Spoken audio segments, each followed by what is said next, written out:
Sri Mulyani blak-blakan ada arahan Jokowi.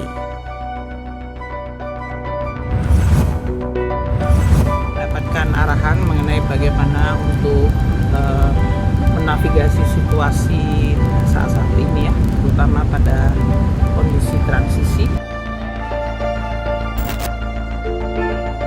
Nah, kalau kita lihat challenge-nya dari Menteri Keuangan, dia harus bisa menghadapi tekanan politik yang demikian rupa. Jadi kita bisa lihat sosok yang diharapkan adalah sosok yang teguh gitu ya, yang tidak gampang didikte. Ya, jadi kita lihat belum selesai kontestasi pemilu sudah mengkhawatirkan ya.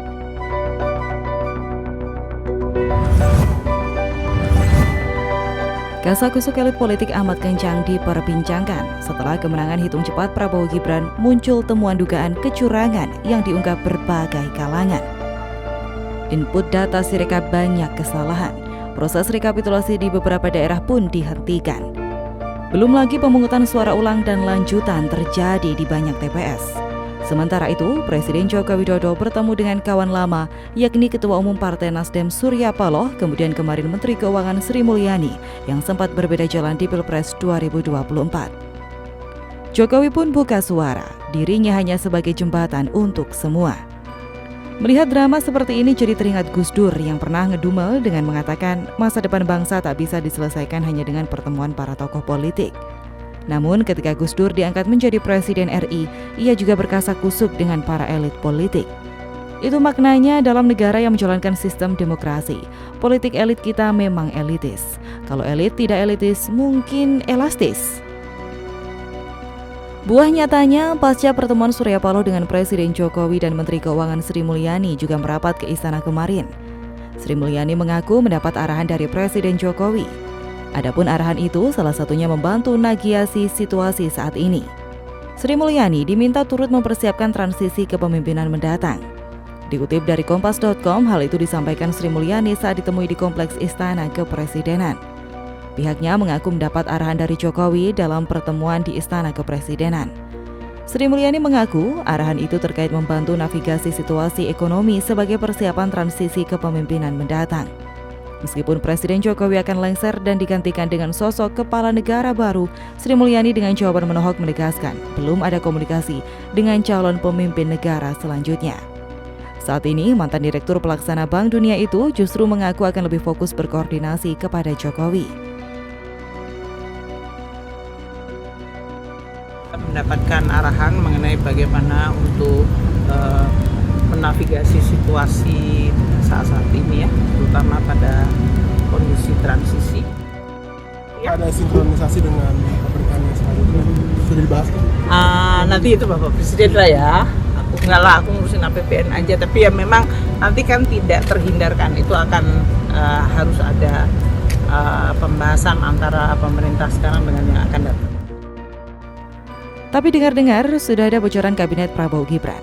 Tim kampanye nasional Prabowo Gibran menyebutkan jajaran kabinet yang akan diangkat jagoannya menang nanti kemungkinan besar tak terdapat nama Sri Mulyani. Artinya posisi Menteri Keuangan akan jatuh kepada sosok lainnya. Anggota Dewan Pakar TKN Prabowo Gibran Derajat Wibowo mengatakan hal ini lantaran Prabowo dan Sri Mulyani memiliki pandangan yang berbeda. Tak selesai sampai di situ saja, pihaknya mengatakan sampai saat ini belum ada susunan kabinet yang disiapkan, terutama di bidang ekonomi.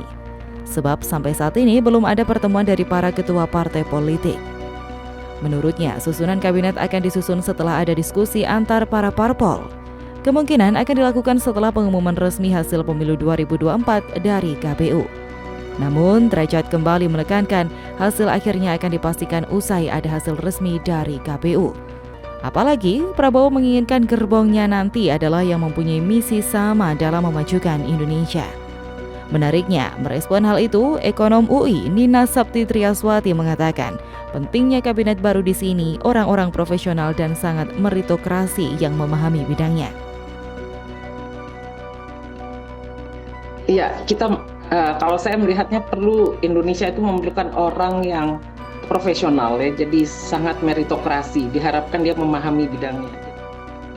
Jadi artinya PR itu tampaknya harus mendapatkan orang yang profesional, yang tidak bicara politik terlalu banyak daripada profesionalitasnya ya. Jadi kalau kita pakai indikator kinerja kan sudah jelas, kalau dia korupsi ya tidak bisa lagi pakai begitu ya. Atau kalau dia tidak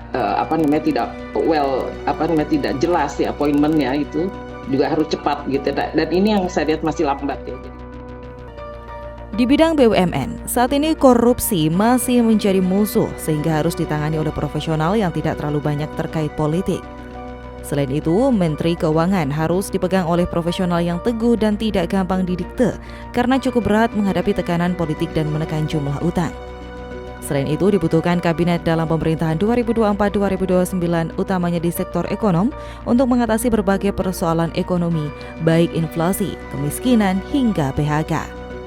Diharapkan Menko Perekonomian, Bappenas, dan Menteri Keuangan diisi sosok yang mampu bekerja sama menopang ekonomi termasuk kelas menengah. Nah, kalau kita lihat challenge-nya dari Menteri Keuangan, dia harus bisa menghadapi tekanan politik yang demikian rupa. Jadi kita bisa lihat sosok yang diharapkan adalah sosok yang teguh gitu ya, yang tidak gampang didikte. Ya, jadi kita lihat belum selesai kontestasi pemilu sudah mengkhawatirkan ya. Tentu hal inilah yang menjadi catatan penting.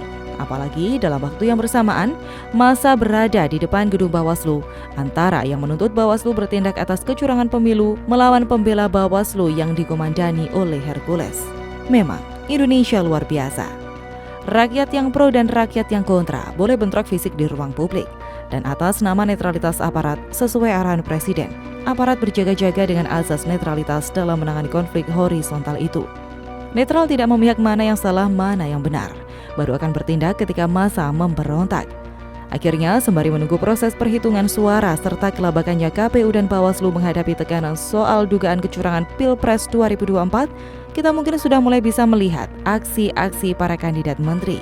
Siapa yang bakal didepak dan siapa yang bakal dipertahankan? Bagaimana menurut Anda?